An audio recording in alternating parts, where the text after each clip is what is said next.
जय श्री राम, जय हनुमान। प्रिय भक्तों, दुनिया में ऐसा कौन व्यक्ति होगा जो अपार धन दौलत का मालिक नहीं बनना चाहता। अगर आप भी चाहते हैं कि आपकी जिंदगी में समृद्धि, सुख और पैसा बिना रुके आने लगे, तो ये वीडियो सिर्फ और सिर्फ आपके लिए है। क्योंकि आज शनिवार के दिन जो भक्त श्री राम भक्त हनुमान जी की पूजा अर्चना करता है, उस पर शनिदेव स्वयं प्रसन्न हो जाते हैं।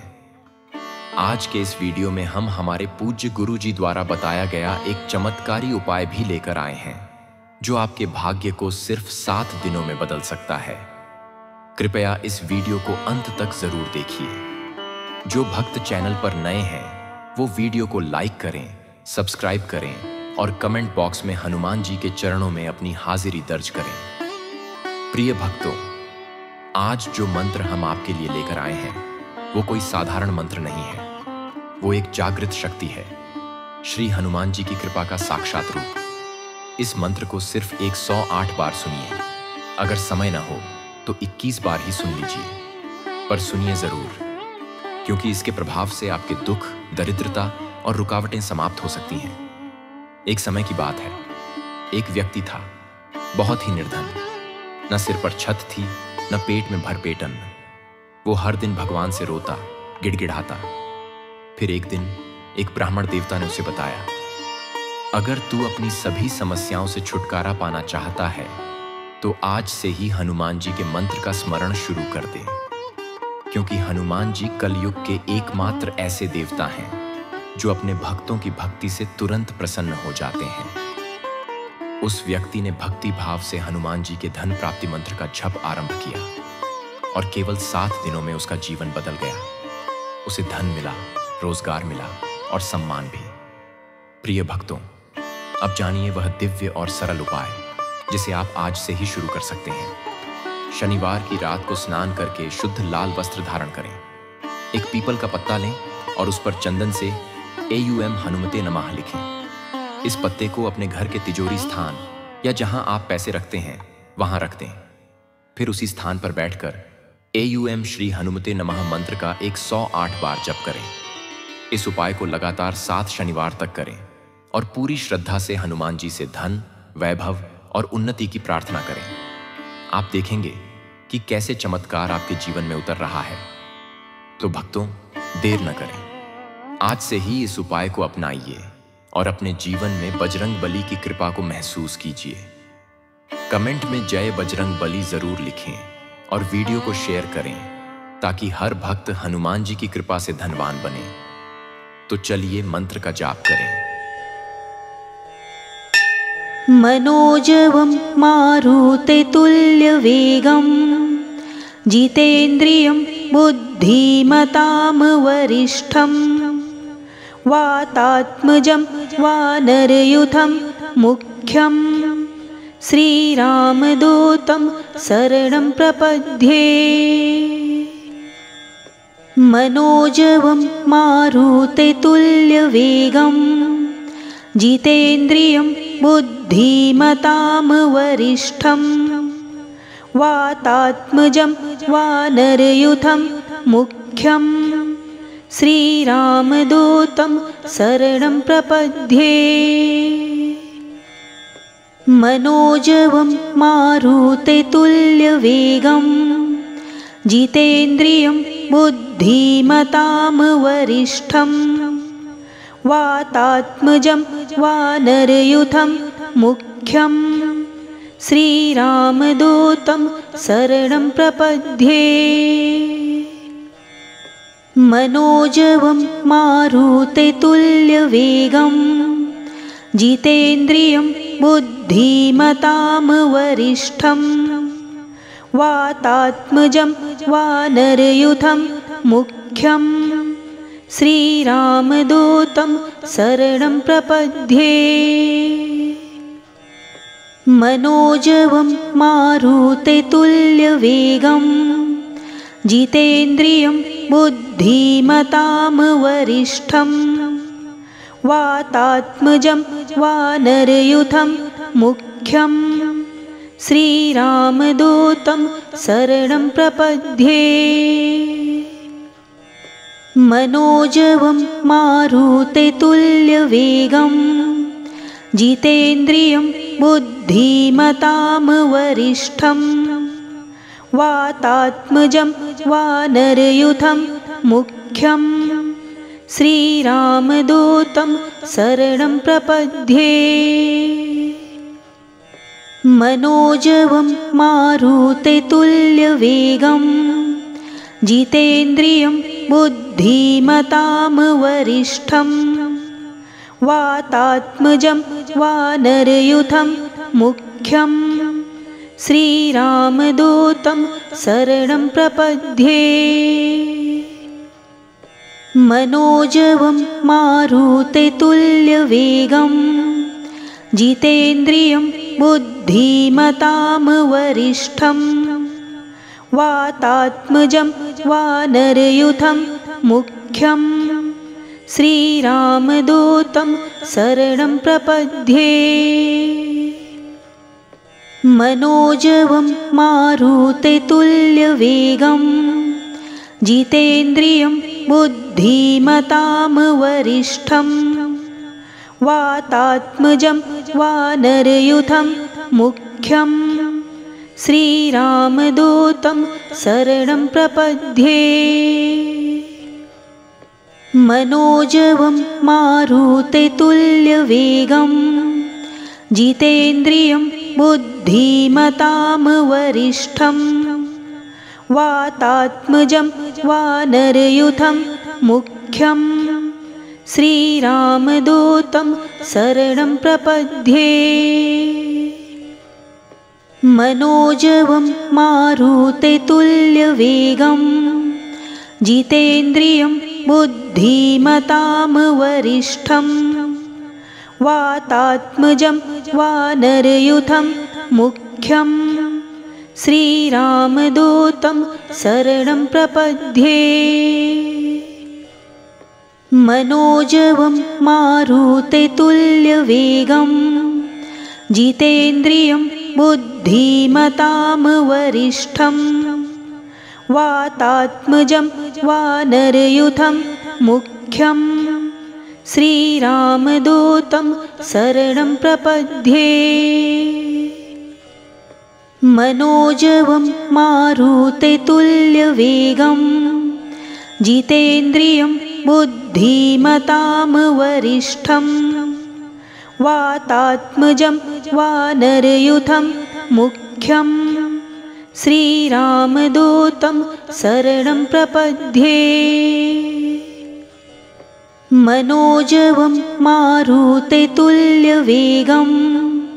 जितेन्द्रियं बुद्धिमतां वरिष्ठं वातात्मजं वानरयूथं मुख्यं श्रीरामदूतं शरणं प्रपद्ये। मनोजवं मारुतेतुल्यवेगं जितेन्द्रियं बुद्धिमतां वरिष्ठं वातात्मजं वानरयूथं मुख्यं श्रीरामदूतं शरणं प्रपद्ये। मनोजवं मारुतेतुल्यवेगं जितेन्द्रियं बुद्धिमतां वरिष्ठं वातात्मजं वानरयूथं मुख्यं श्रीरामदूतं शरणं प्रपद्ये। मनोजवं मारुतेतुल्यवेगं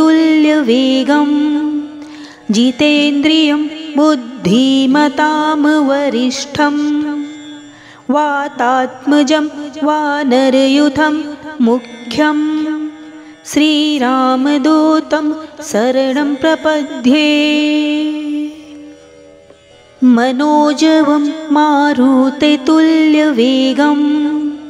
जितेन्द्रियं बुद्धिमतां वरिष्ठं वातात्मजं वानरयूथं मुख्यं श्रीरामदूतं शरणं प्रपद्ये। मनोजवं मारुतेतुल्यवेगं जितेन्द्रियं बुद्धिमतां वरिष्ठं वातात्मजं वानरयूथं मुख्यं श्रीरामदूतं शरणं प्रपद्ये। मनोजवं मारुततुल्यवेगं जितेन्द्रियं बुद्धिमतां वरिष्ठं वातात्मजं वानरयूथं मुख्यं श्रीरामदूतं शरणं प्रपद्ये। मनोजवं मारुततुल्यवेगं जितेन्द्रियं बुद्धिमतां वरिष्ठं वातात्मजं वानरयूथं मुख्यं श्रीरामदूतं शरणं प्रपद्ये।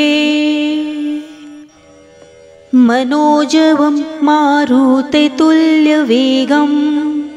जितेन्द्रियं बुद्धिमतां वरिष्ठं वातात्मजं वानरयूथं मुख्यं श्रीरामदूतं शरणं प्रपद्ये। मनोजवं मारुततुल्यवेगं जितेन्द्रियं बुद्धिमतां वरिष्ठं वातात्मजं वानरयूथं मुख्यं श्रीरामदूतं शरणं प्रपद्ये। मनोजवं मारुततुल्यवेगं जितेन्द्रियं बुद्धिमतां वरिष्ठं वातात्मजं वानरयूथं मुख्यं श्रीरामदूतं शरणं प्रपद्ये। मनोजवं मारुततुल्यवेगं जितेन्द्रियं बुद्धिमतां वरिष्ठं वातात्मजं वानरयूथं मुख्यं श्रीरामदूतं शरणं प्रपद्ये। मनोजवं मारुततुल्यवेगं जितेन्द्रियं बुद्धिमतां वरिष्ठं वातात्मजं वानरयूथं मुख्यं श्रीरामदूतं शरणं प्रपद्ये। मनोजवं मारुततुल्यवेगं जितेन्द्रियं बुद्धिमतां वरिष्ठं वातात्मजं वानरयूथं मुख्यं श्रीरामदूतं शरणं प्रपद्ये। मनोजवं मारुततुल्यवेगं जितेन्द्रियं बुद्धिमतां वरिष्ठं वातात्मजं वानरयूथं मुख्यं श्रीरामदूतं शरणं प्रपद्ये। मनोजवं मारुततुल्यवेगं जितेन्द्रियं बुद्धिमतां वरिष्ठं वातात्मजं वानरयूथं मुख्यं श्रीरामदूतं शरणं प्रपद्ये। मनोजवं मारुततुल्यवेगं जितेन्द्रियं बुद्धिमतां वरिष्ठं वातात्मजं वानरयूथं मुख्यं श्रीरामदूतं शरणं प्रपद्ये। मनोजवं मारुततुल्यवेगं जितेन्द्रियं बुद्धिमतां वरिष्ठं वातात्मजं वानरयूथं मुख्यं श्रीरामदूतं शरणं प्रपद्ये। मनोजवं मारुततुल्यवेगं जितेन्द्रियं बुद्धिमतां वरिष्ठं वातात्मजं वानरयूथं मुख्यं श्रीरामदूतं शरणं प्रपद्ये। मनोजवं मारुततुल्यवेगं जितेन्द्रियं बुद्धिमतां वरिष्ठं वातात्मजं वानरयूथं मुख्यं श्रीरामदूतं शरणं प्रपद्ये। मनोजवं मारुततुल्यवेगं जितेन्द्रियं बुद्धिमतां वरिष्ठं वातात्मजं वानरयूथं मुख्यं श्रीरामदूतं शरणं प्रपद्ये। मनोजवं मारुततुल्यवेगं जितेन्द्रियं बुद्धिमतां वरिष्ठं वातात्मजं वानरयूथं मुख्यं श्रीरामदूतं शरणं प्रपद्ये। मनोजवं मारुततुल्यवेगं जितेन्द्रियं बुद्धिमतां वरिष्ठं वातात्मजं वानरयूथं मुख्यं श्रीरामदूतं शरणं प्रपद्ये। मनोजवं मारुततुल्यवेगं जितेन्द्रियं बुद्धिमतां वरिष्ठं वातात्मजं वानरयूथं मुख्यं श्रीरामदूतं शरणं प्रपद्ये। मनोजवं मारुततुल्यवेगं जितेन्द्रियं बुद्धिमतां वरिष्ठं वातात्मजं वानरयूथं मुख्यं श्रीरामदूतं शरणं प्रपद्ये। मनोजवं मारुततुल्यवेगं जितेन्द्रियं बुद्धिमतां वरिष्ठं वातात्मजं वानरयूथं मुख्यं श्रीरामदूतं शरणं प्रपद्ये। मनोजवं मारुततुल्यवेगं जितेन्द्रियं बुद्धिमतां वरिष्ठं वातात्मजं वानरयूथं मुख्यं श्रीरामदूतं शरणं प्रपद्ये। मनोजवं मारुततुल्यवेगं जितेन्द्रियं बुद्धिमतां वरिष्ठं वातात्मजं वानरयूथं मुख्यं श्रीरामदूतं शरणं प्रपद्ये। मनोजवं मारुततुल्यवेगं जितेन्द्रियं बुद्धिमतां वरिष्ठं वातात्मजं वानरयूथं मुख्यं श्रीरामदूतं शरणं प्रपद्ये। मनोजवं मारुततुल्यवेगं जितेन्द्रियं बुद्धिमतां वरिष्ठं वातात्मजं वानरयूथं मुख्यं श्रीरामदूतं शरणं प्रपद्ये। मनोजवं मारुततुल्यवेगं जितेन्द्रियं बुद्धिमतां वरिष्ठं वातात्मजं वानरयूथं मुख्यं श्रीरामदूतं शरणं प्रपद्ये। मनोजवं मारुततुल्यवेगं जितेन्द्रियं बुद्धिमतां वरिष्ठं वातात्मजं वानरयूथं मुख्यं श्रीरामदूतं शरणं प्रपद्ये मनोजवं मारुततुल्यवेगं जितेन्द्रियं बुद्धिमतां वरिष्ठं वातात्मजं वानरयूथं मुख्यं श्रीरामदूतं शरणं प्रपद्ये मनोजवं मारुततुल्यवेगं जितेन्द्रियं बुद्धिमतां वरिष्ठं वातात्मजं वानरयूथं मुख्यं श्रीरामदूतं शरणं प्रपद्ये मनोजवं मारुततुल्यवेगं